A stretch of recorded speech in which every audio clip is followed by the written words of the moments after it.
Hey, it's Lauren Chuljan. I'm a senior reporter and producer on NHPR's document team, and I'm here to introduce you to a new series called What Remains. It comes from my colleagues at Outside In, another great narrative podcast from NHPR, about the places where curiosity and the natural world collide. For months, reporter Felix Poon has been digging into how museums, universities, and other big institutions are rethinking what to do with their collections of human remains. Felix takes us to the Penn Museum in Philadelphia. And to say this topic is controversial would be a huge understatement. We're dropping the trailer right here so you can check it out. About 10 years ago, Lyra Montero was walking through the prestigious Penn Museum in Philadelphia. And when I was there, I, entirely by accident, found myself in the middle of an exhibit of skulls from Morton's collection.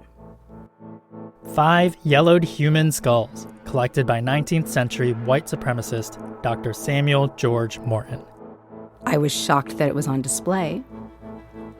And then even worse, the display itself was structured to teach people what Morton thought. These 5 skulls, they were just a fraction of the approximately 1,300 human skulls held by the Penn Museum. And even though they're no longer on display, the question remains: why are they still there at all?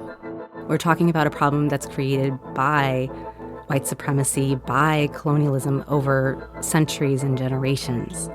And for people who are alive now, who've made their career and made a living out of the exploitation of other people's ancestors, to even think that they get to have a say in what happens, to me, that's really fucked up. I'm Felix Poon, and for the past several months, I've been reporting on the tens of thousands of human remains that are held in museums and institutions across the country. When I first got interested in the subject, I thought it was just a grotesque story about philosophy, science, and ethics.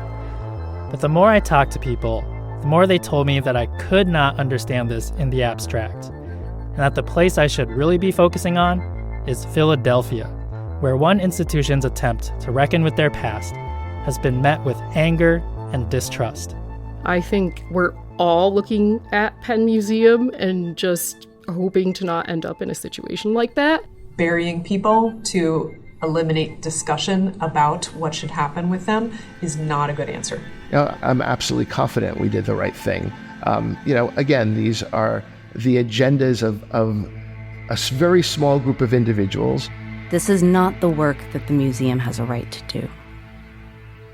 Descendants get to decide. From the Outside In podcast comes What Remains, a new miniseries about death, dignity, and the Morton Cranial Collection in Philadelphia.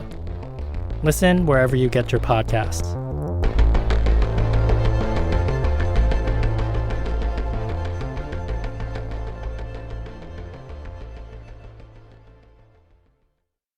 Hey, it's Lauren again. Thanks for listening to the trailer of What Remains. To hear all 3 episodes, open your favorite podcast app and subscribe to Outside In.